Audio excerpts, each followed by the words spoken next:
bien sé yo la fonte que emana y corre, aunque es de noche, aunque es de noche.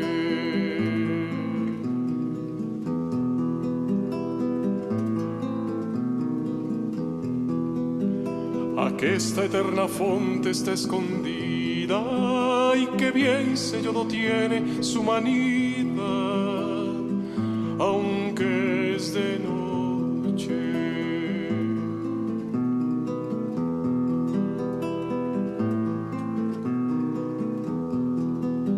Su origen no le sé, pues no le tiene, mas sé que todo origen de ella viene, aunque es de noche, aunque es de noche.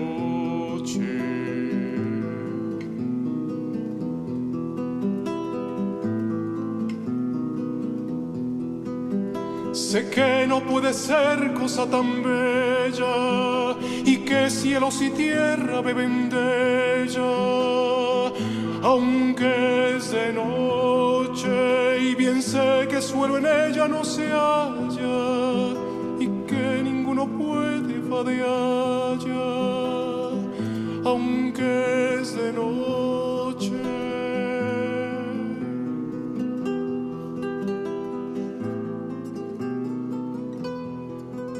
Su claridad nunca es oscurecida y sé que toda luz de ella es venida, aunque es de noche. Sé ser tan caudalosas sus corrientes que infierno cielo ríe. Buenas tardes, queridos teófilos. Sean todos bienvenidos a La Fonte, Escuela de Biblia y Espiritualidad.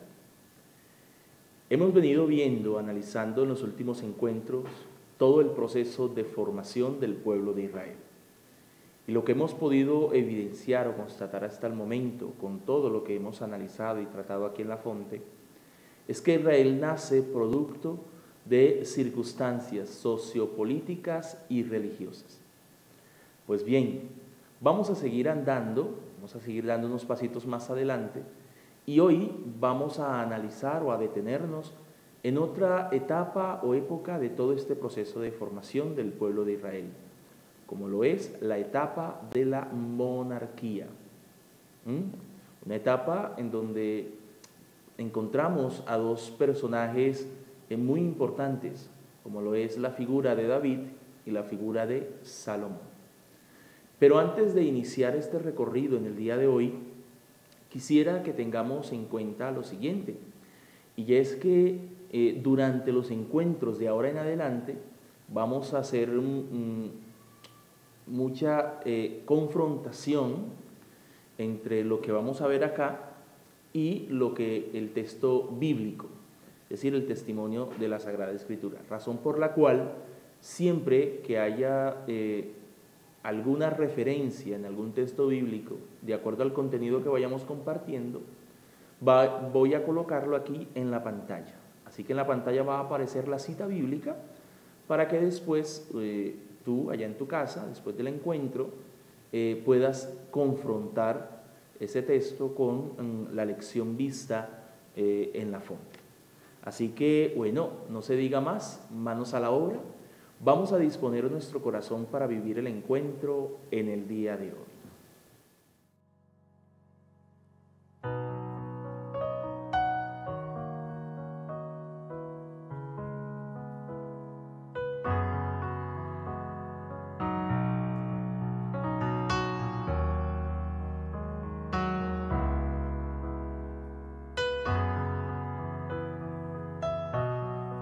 Tú has sido fiel,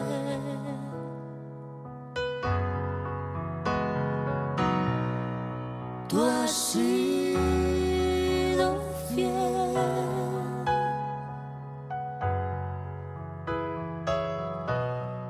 tú has sido fiel, siempre has sido fiel.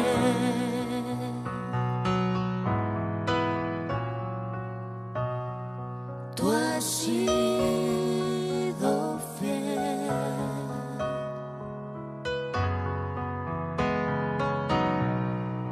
Tú has sido fiel.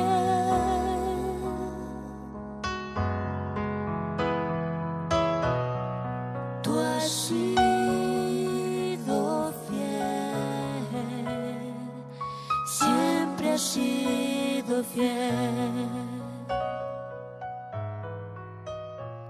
Me asombra. Gloria al Padre, y al Hijo, y al Espíritu Santo, como era en el principio, ahora y siempre, por los siglos de los siglos. Amén.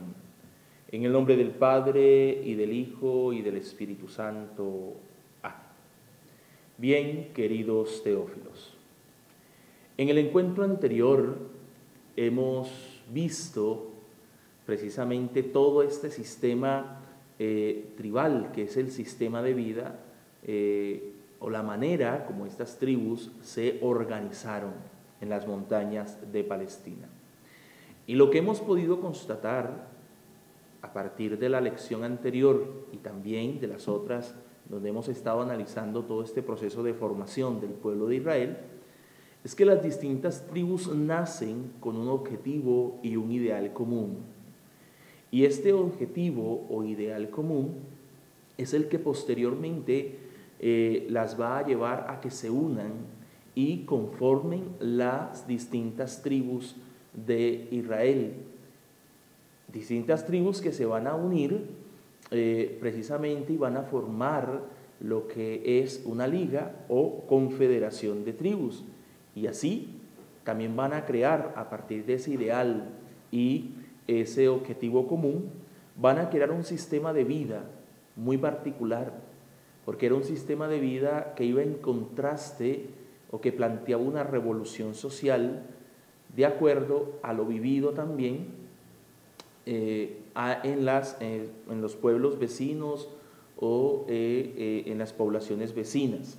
Entonces, el sistema de vida que ellos van a plantear, que es el sistema tribal, es un sistema de vida antimonárquico, y por lo tanto van a construir o a crear una sociedad igualitaria, sin corte, ni esclavos, ni ejércitos.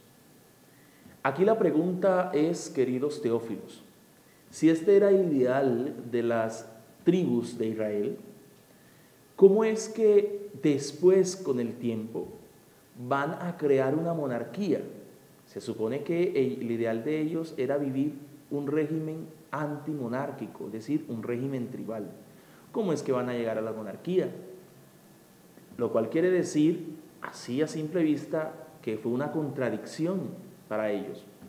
Pero para entender toda esta realidad o cómo se llega al punto de establecer una monarquía, es importante mirar o analizar las causas que los llevaron a ellos a esto, a crear una monarquía con David. Una de las causas que va a llevar a todas estas tribus a constituir o a crear una monarquía es la causa socioeconómica. ¿Y esto por qué? Porque surgieron entre las tribus diversos conflictos que el tribalismo como sociedad igualitaria no consiguió resolver. Y estos conflictos se originaron debido a la abundancia de la producción que hubo en esta sociedad tribal. Había tanta abundancia que las tribus comenzaron a almacenar lo producido y se fueron olvidando de aquel principio sobre el cual habían creado también esta sociedad, que era el principio de la ayuda mutua. Entonces, las tribus al almacenar no comenzaron a ayudar a las demás que se encontraban en situaciones más vulnerables o más pobres.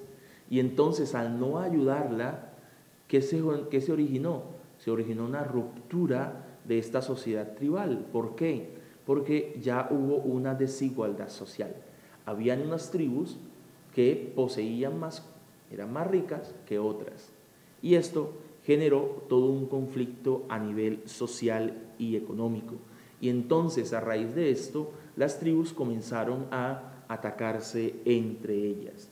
De allí que Por esta razón surgen entre ellos las figuras de los jueces del cual se nos entrega un testimonio, claro, eso sí, de acuerdo a una lectura teológica que nos entrega el autor de los libros de los jueces, un testimonio de estas figuras históricas que se encargaban de luchar contra los pueblos enemigos y al mismo tiempo eran aquellos que se encargaban de servir como mediadores en los conflictos entre las tribus. Otra de las causas que llevó a estas tribus a establecer una monarquía fue las invasiones y amenazas permanentes de los pueblos extranjeros. Pueblos extranjeros como los filisteos, que en su afán de expandirse en Palestina, pretendieron acabar con la federación de tribus. Y esta es otra de las circunstancias que no consigue resolver la sociedad tribal. ¿Por qué?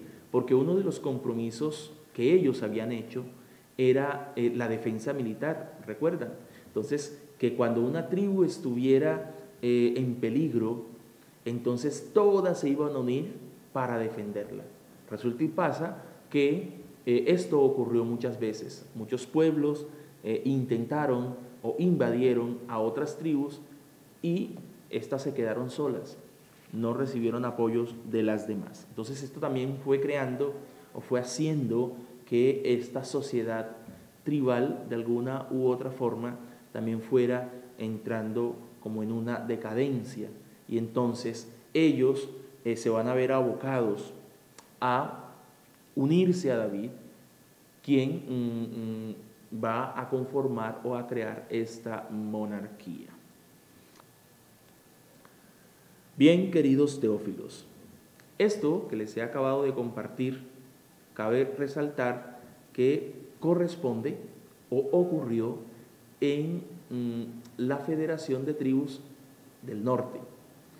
Tribus o federación de tribus a las cuales no pertenecía Judá, porque como sabemos Judá permaneció aislada o independiente hasta que aparece David, quien va a constituir o a consolidar la monarquía.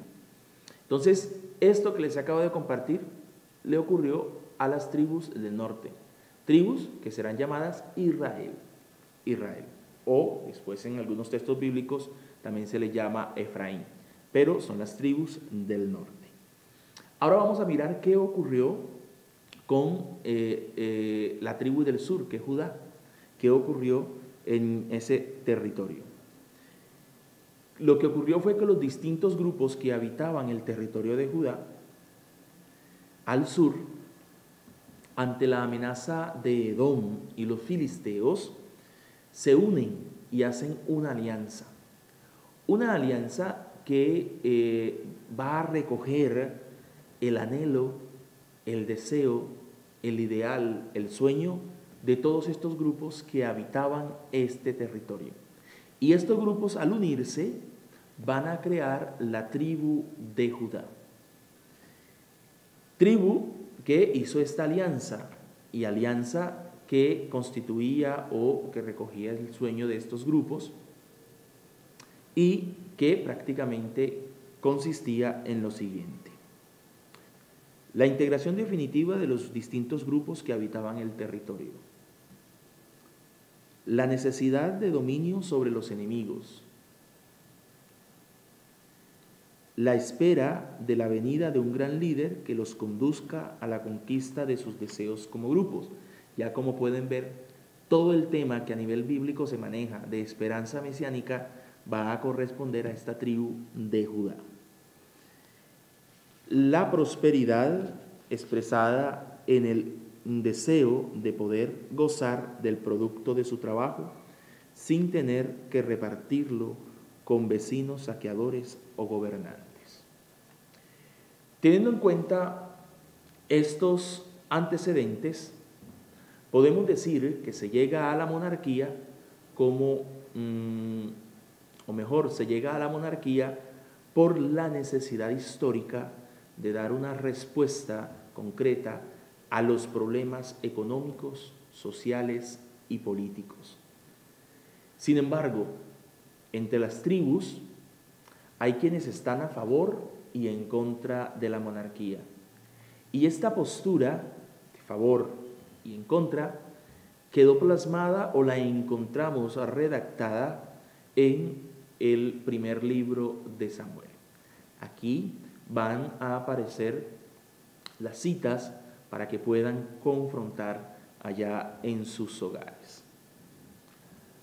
Las figuras más relevantes en esta época de la monarquía fueron David y Salomón. No obstante, de los dos, el más importante es David, quien al ser elegido rey de Judá y también rey de las tribus del norte, por una parte va a aglutinar, a reunir y a responder a los ideales de todas las tribus, y por otro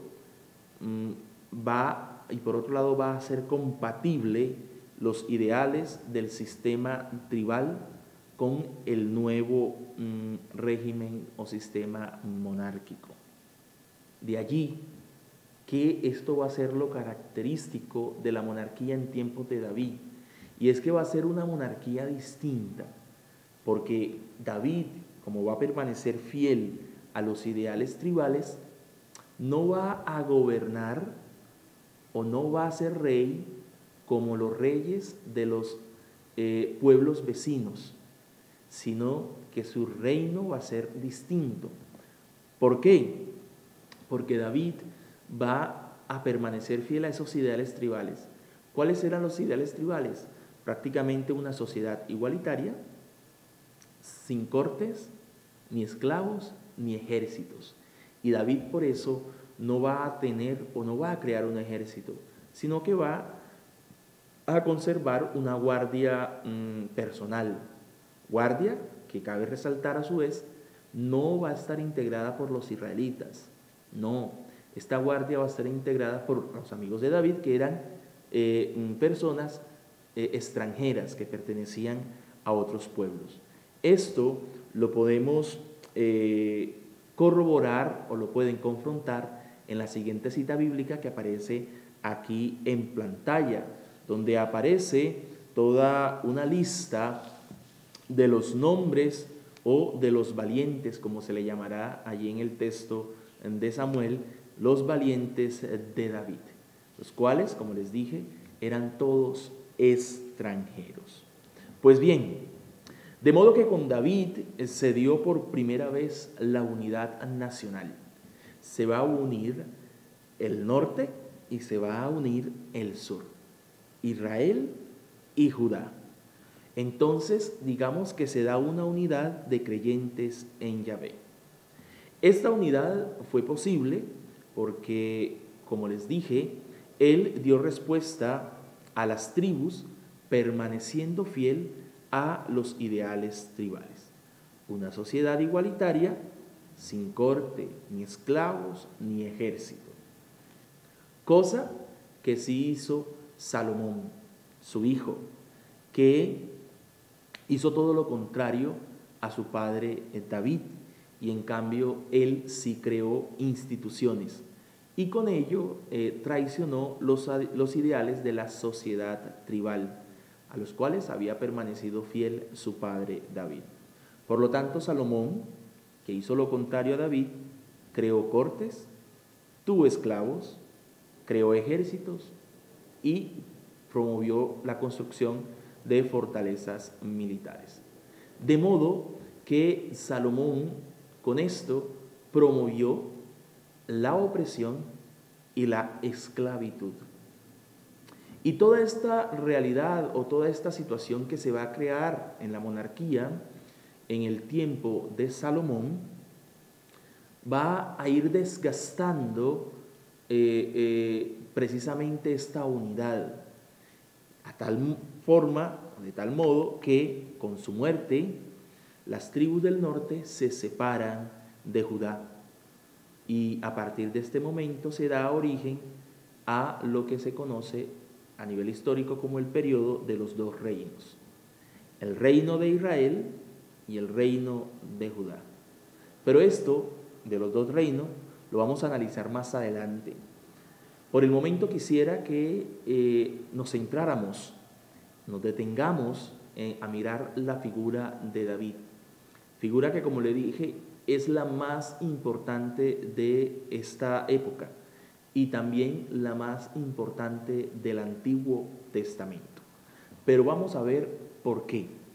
¿Por qué David se convirtió en el personaje o en la figura más importante del Antiguo Testamento para Israel? Entonces vamos a ver qué fue lo que hizo para llegar a ser eso, la figura, la persona más importante. ¿Qué hizo David?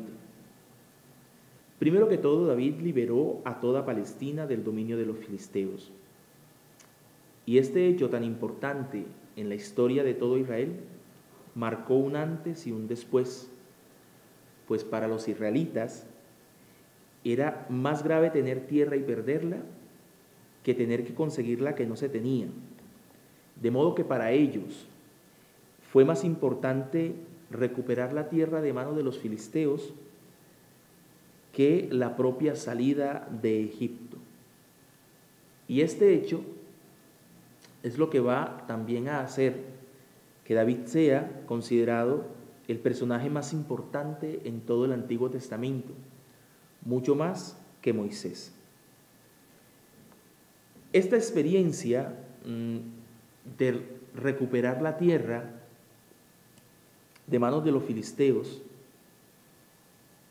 esta experiencia va a consistir o se va a convertir para Israel en toda una experiencia de salvación. Y es por eso que a raíz de esta experiencia que Israel tiene con David, va a comenzar a mirar y a leer su historia de una manera diferente, de una manera distinta. A partir de esta experiencia, Israel empieza a leer su pasado y a mirar su futuro.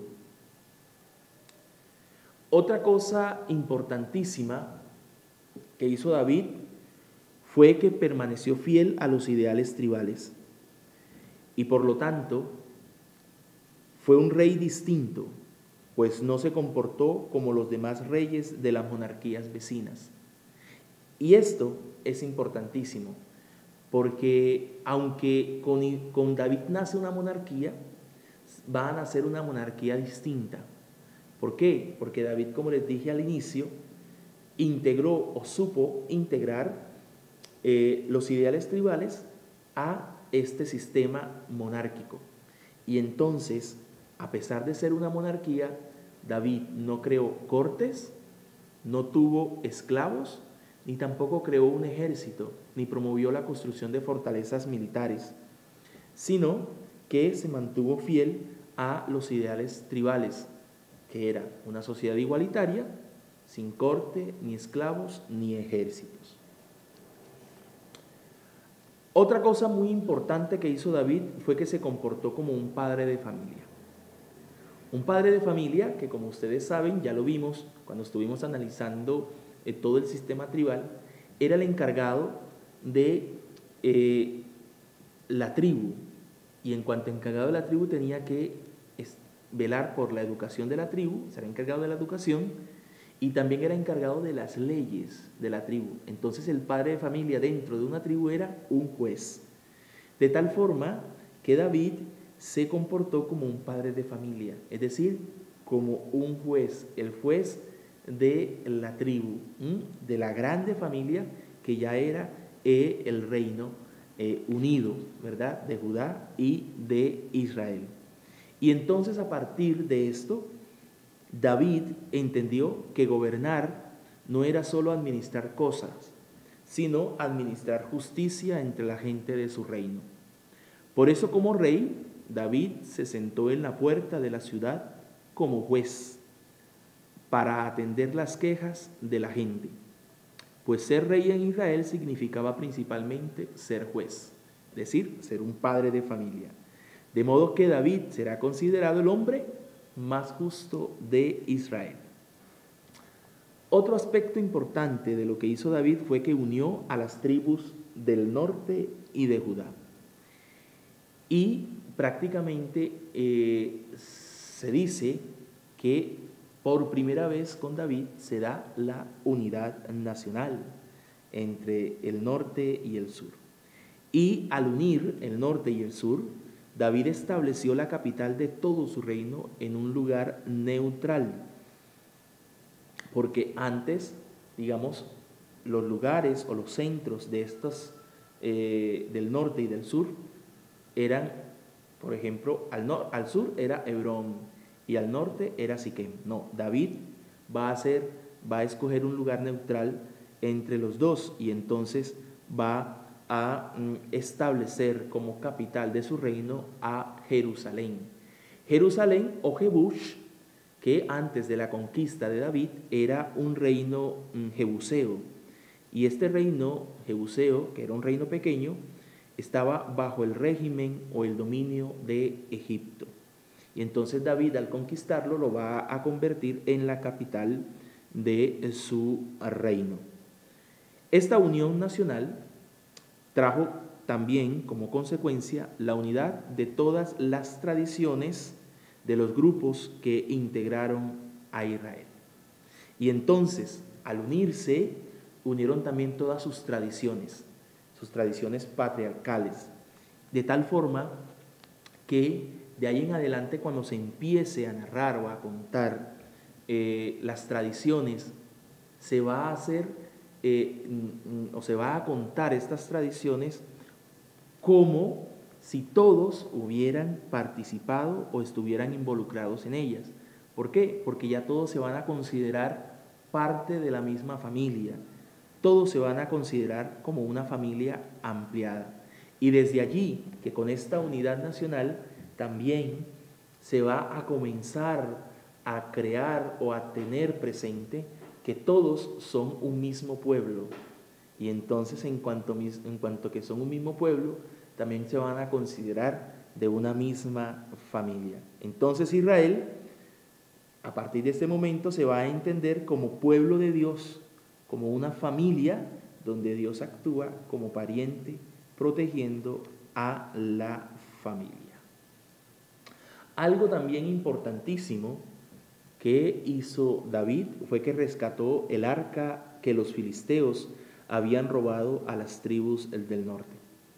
Y al rescatar el arca, la llevó a Jerusalén. Este hecho provocó, por un lado, la confianza de las tribus del norte en David, pues el arca tenía solo importancia para estas tribus, para las tribus del norte. Y por otra parte, este hecho también trajo como consecuencia que el culto religioso del norte y del sur quedara en Jerusalén.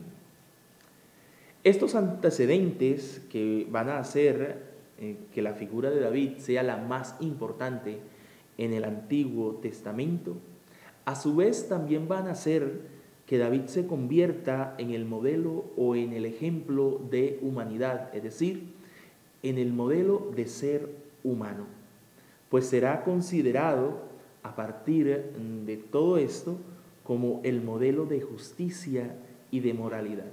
De allí que todos en Israel, tanto los reyes como las personas, serán comparadas con David, porque David va a ser el modelo de humanidad, de ser humano, porque él va a ser considerado un rey justo.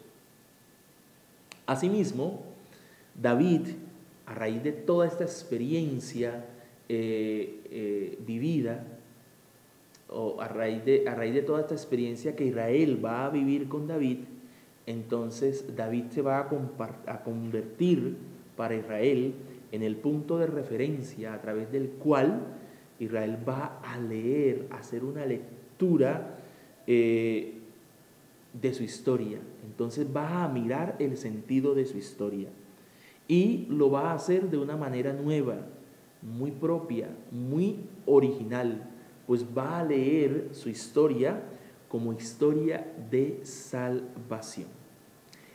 Esta lectura esta forma de leer la historia, de mirar la historia, en el ámbito académico se va a conocer como historiografía, es decir, historiografía de Israel.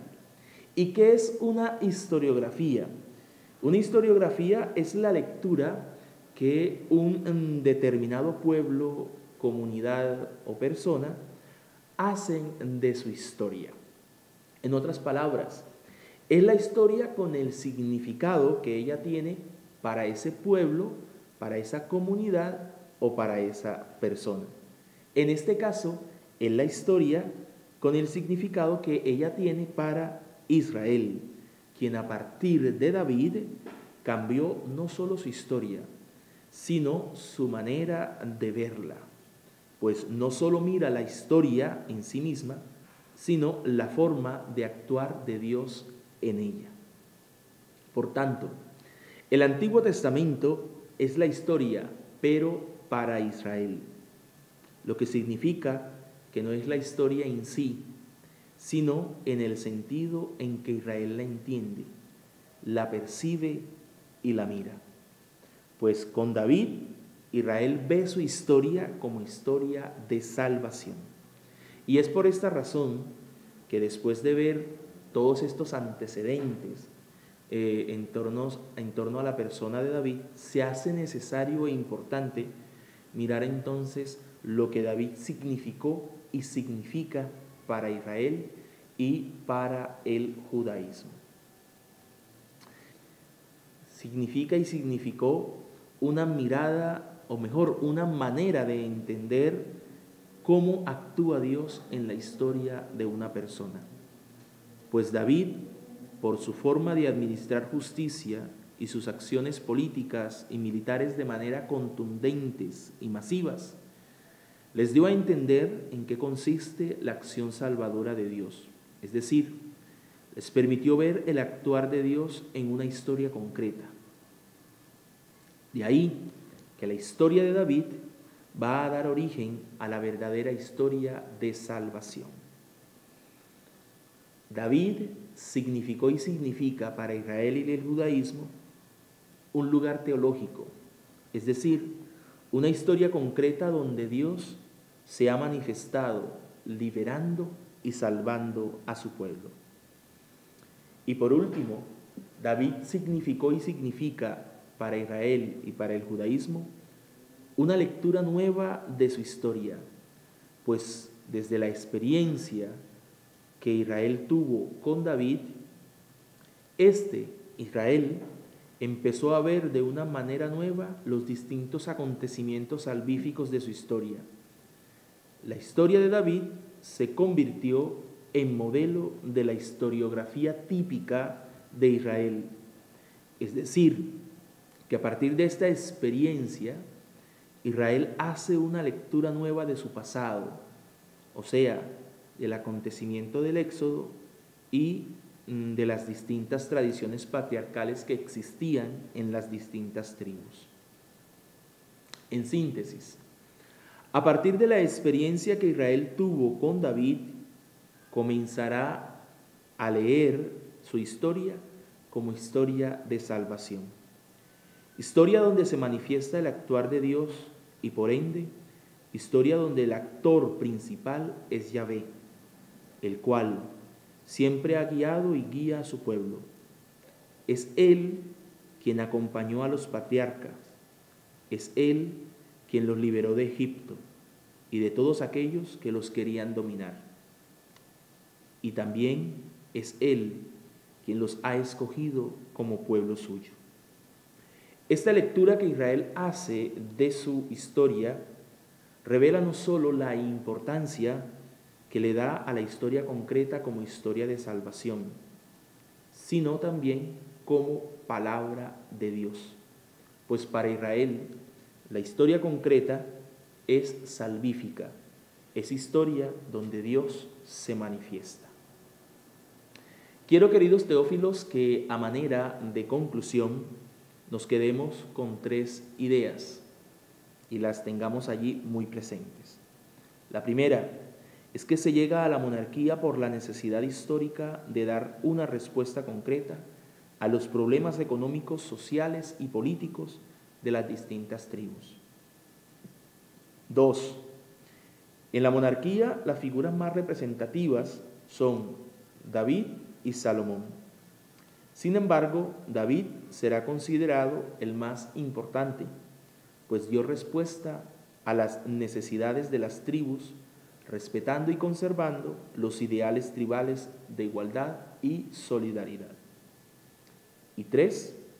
Con David, Israel hará una lectura de su historia como historia de salvación, donde Yahvé actúa salvando y liberando a su pueblo.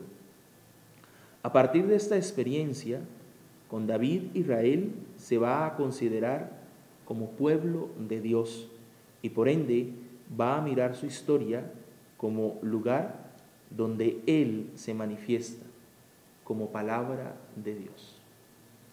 Bien, queridos teófilos, importante lo que hemos compartido hoy, porque lo que hemos compartido hoy prácticamente va a cambiar todo lo que a veces creemos o pensamos de la Sagrada Escritura.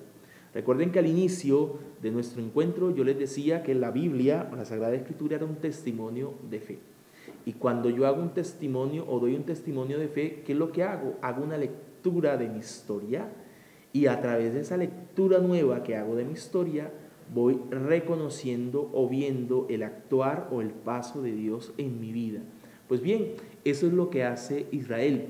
Israel hace una historiografía, que es lo que hacemos cada uno de nosotros desde nuestra experiencia de fe. Y a través de esa historiografía que Israel va a hacer de su historia, va entonces a dar testimonio del actuar de Dios en su vida. Y por eso la historia de Israel es una historia de salvación. Es decir, una historia donde Dios se manifiesta, se comunica, se revela al ser humano, a este pueblo, a esta comunidad y a cada uno de nosotros. Bien, queridos teófilos, espero que se hayan leído el primer y segundo libro de Samuel, que es importantísimo para entender todo esto que hemos compartido en el día de hoy. El próximo encuentro vamos a ver todo esto de los dos reinos, toda esta época de los dos reinos, para lo cual es importante que vayamos leyendo el primer y segundo libro de los reyes. Primer y segundo libro de los reyes. Ahí vamos viendo. Es importante que vayamos haciendo estas lecturas para que vayamos comparando. Agradezco a cada uno de ustedes la respuesta que me dieron a la pregunta que les hice. Muy interesante cada una de las respuestas. Les agradezco de verdad con el corazón. ¿Por qué? Porque eso va mostrando que vamos haciendo un camino y que vamos asimilando poco a poco todo esto que vamos viendo aquí en la fuente. Así que muchas gracias a todos los que escribieron dando respuesta a esa historia. Quería tenerlas aquí para leerlas y compartirlo un poco, pero dije no, si lo hago el programa o el encuentro hoy se puede alargar mucho. Entonces simplemente lo que quería con esas respuestas era tener un feedback de ver un poco cómo vamos y ver si vamos por buen camino o no. Entonces, interesantes las respuestas que me dieron, les agradezco con el corazón y gracias por estar allí siempre unidos y atentos a el camino que vamos realizando aquí en La Fonte, en esta escuela de Biblia y espiritualidad. No siendo más, queridos teófilos, agradecerles a cada uno de ustedes su fidelidad y su compañía. Recuerden que el Señor sea el centro de su vida, de su historia. Y al igual que Israel, no nos cansemos de hacer historiografía, es decir, de leer nuestra historia de una manera nueva, para ir descubriendo nuestra historia también, el paso, el acontecer de Dios en nuestra vida. Que tengan feliz noche.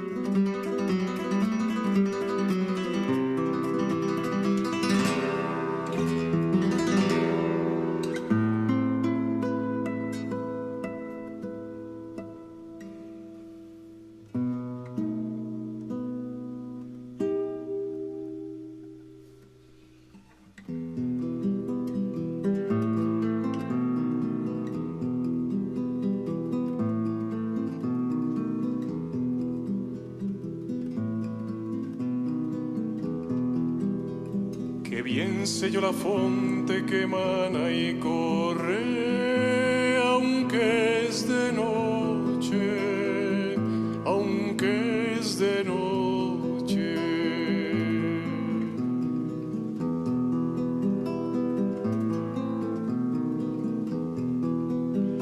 Aquesta eterna fonte está escondida y que bien sé yo no tiene su manida.